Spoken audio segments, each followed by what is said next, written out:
Ada sebuah fenomena kesehatan yang saat ini menurut saya ada yang janggal menurut saya.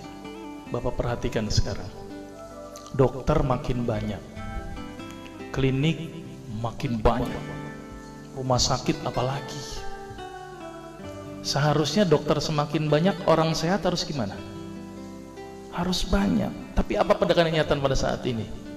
Dokter banyak, klinik banyak, rumah sakit banyak, orang sakit banyak. Ini yang salah siapa nih Pak? Dokternya atau pasiennya Pak? Karena saya dokter, saya salahin pasiennya. Ternyata pasien itu makhluk yang pasrah menurut saya. Semua yang diresepkan dokter ditelan itu tanpa mereka tahu apa ya obat yang mereka minum. Ini yang menurut saya cukup menggelitik. Nih ada apa di sini? Kenapa kok umat Islam sekarang ini berbeda dengan zaman Rasulullah pada waktu itu? Sampai ada seorang tabib praktek di Madinah selama kurang lebih 2 tahun itu nggak ada pasiennya. Kenapa kok berbeda sekarang dengan umat Islam zaman sekarang? Ini ada sesuatu yang salah menurut saya. Kita nggak usah jauh-jauh masalah kesehatan, masalah keseharian kita saja. Itu ternyata sudah terjadi perbedaan yang luar biasa yang berhubungan dengan masalah kesehatan. Contoh, saya contohkan. Makan sehari berapa kali? 3 kali ya, katanya 3 kali. Padahal nih ada yang mengatakan bahwa makan sebelum lapar, berhenti sebelum kenyang. Berapa kali berarti? Tidak 3 kali, terserah perut. Jadi patokan 3 kali sebenarnya dalam Islam itu tidak ada sebenarnya. Ada sesuatu yang aneh. Maka itu saya sempat berpikir, ini jangan-jangan ini ada sebuah kesalahan dalam diri saya.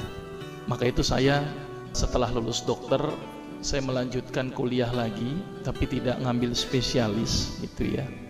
Jadi saya ngambil kuliah lagi jurusan tafsir hadis gitu ya.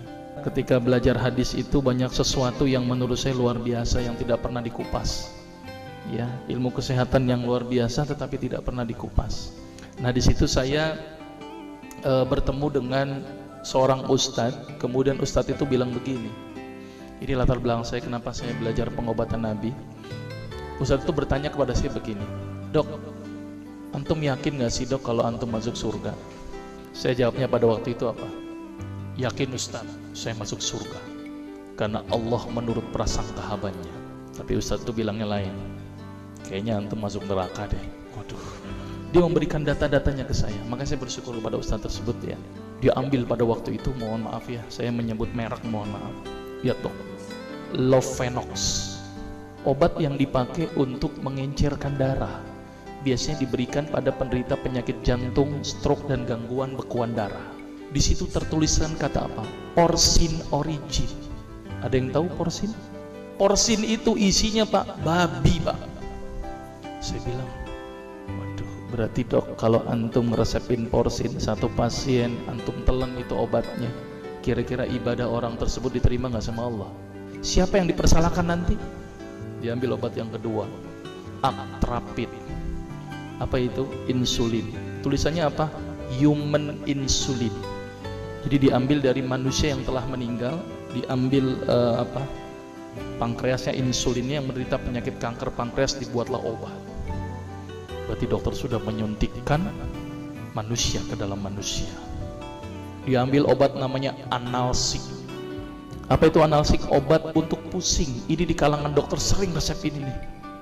Isinya apa? Antalgin dan diazepam. Makanya kalau orang minum obat ini pasti ketagihan, saya yakin. Karena kenapa? Karena mengandung diazepam. Diazepam itu apa? Narkoba. Maka itu cara nyari uang paling gampang, kasih aja resepin analsik, pasti balik lagi dia. Karena kenapa? Narkobanya bikin kecanduan. Diazepam, fatwa ulama bagaimana? Haram. Diambil lagi obat batuk, kodein.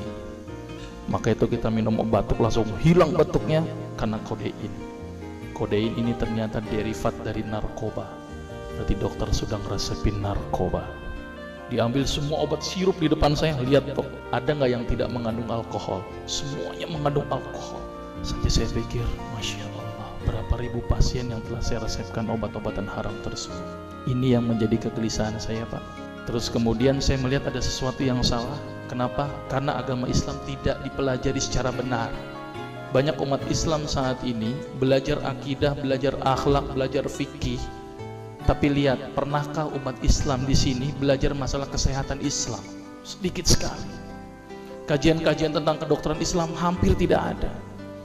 Makanya tidak heran sekarang umat Islam yang notabene hebat menurut saya katanya, tapi ternyata banyak yang sakit karena dilupakan aspek ini.